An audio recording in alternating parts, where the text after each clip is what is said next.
Hello, welcome back to Learning with Sadaf. Today we're gonna further go into and solve questions related to production and externality. We have started this question in our earlier series, and I'm just gonna keep on continue doing this question. Further questions related to these, just to give you a quick overview. These are about production and externality, and I have taken these questions directly from whole A. Varian's book of Intermediate Microeconomics. If you do not know, if you haven't gone over question 1, I'll put the link in description. You'll go over that, and then it would be easier for you to start from question 2. So I'm gonna just quickly jump into question 2. It's about describe the production frontier and production set for the two farms. There are two farms. One is sawmill, another is fish farm.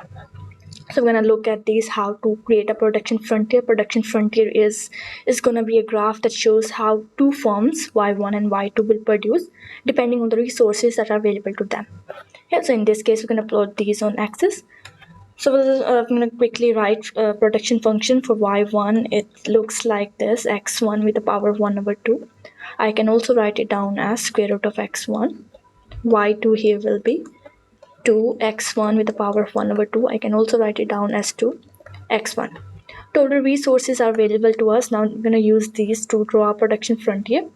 Total resources or labor that is available in that particular economy, if you can go over this and look at that the consumer is also labor in this scenario. So the total labor available in that is x1 plus x2. Now I can take one variable over here and write it down in this or in the perspective of x2. By taking x1 on the other side, positive sign will change to negative and it will look like this. So the labor that is going to firm 2 will be the total labor available in the economy minus labor that is going to firm 1. So that's what it's telling us about. Now I can either replace x1, x2's value in here. So that's going to be x2 in here or in here. Yeah, so because x2 it looks like this, so before we go into that, let's just look at this production function form 1. y1 here is x1 square root. I can take square on both sides, and that will be y1 square, which is equal to x1. So now I get one term that x1 here is equal to square root of or square of just y1. Okay. Now going back to production function of form 2, y2 here is 2 times x2.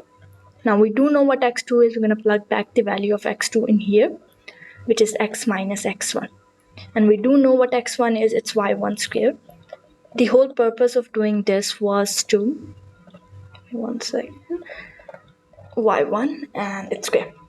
The whole purpose of doing this was to get the production of y2 in here and production of y1 over here, so that we can have production of one firm in the term of another firm.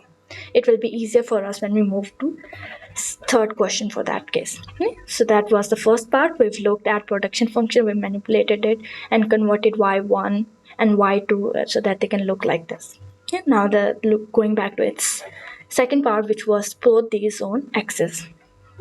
So in that case, we can assume that y1 goes on x-axis, y2 goes on y-axis like this.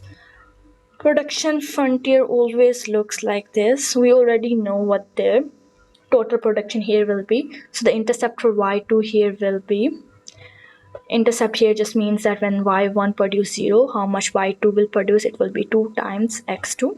And for y1, when 0 unit of y2 will be produced, y1 will produce maximum, which in this case here will be square root of x1. Okay. So that's the production possibility frontier we've drawn in this case. Moving on to question 3. Now we are supposed to find marginal rate of transformation. Looking at this curve, marginal rate of transformation here, MRT, it tells us the slope of this production possibility frontier. It tells us the rate with which, if we move down this graph, how much y2 has to give up in order to gain more of y1. If you're going down, that means reducing y2, how much more we have to, or how much more we'll end up producing in the term of y1. Okay, so that's MRT. We're interested in finding the slope of this curve, in which we're going to find that how much y2 will be produced when y1 will change. We already know the production function here looks like in the term of y1, but this y2 looks like this in the we have y1 over here. All I need to do is take the derivative of this production function with respect to y1. That will give us MRT. Yep. I'm going to write that down. 2 square root x minus y1 square, taking its derivative with respect to y1. This whole thing, square root, means that it has power of 1 over 2. I can take its power like this, and now it would be easier for us to take derivative. So I'm going to take derivative for it like this. 1 over 2 would come outside as power, 2 stay as it is, x minus y1 square. I forgot one thing, that MRT, because downward sloping line, it's going to have a negative sign, so don't forget to put negative sign over here. It's going to look like this. X minus y1 square, going back over here, it would be 1 over 2 minus 1. 2 cancels out. It would be minus x1 minus y1 square minus 1 over 2. But in this case, we have to use product rule as well.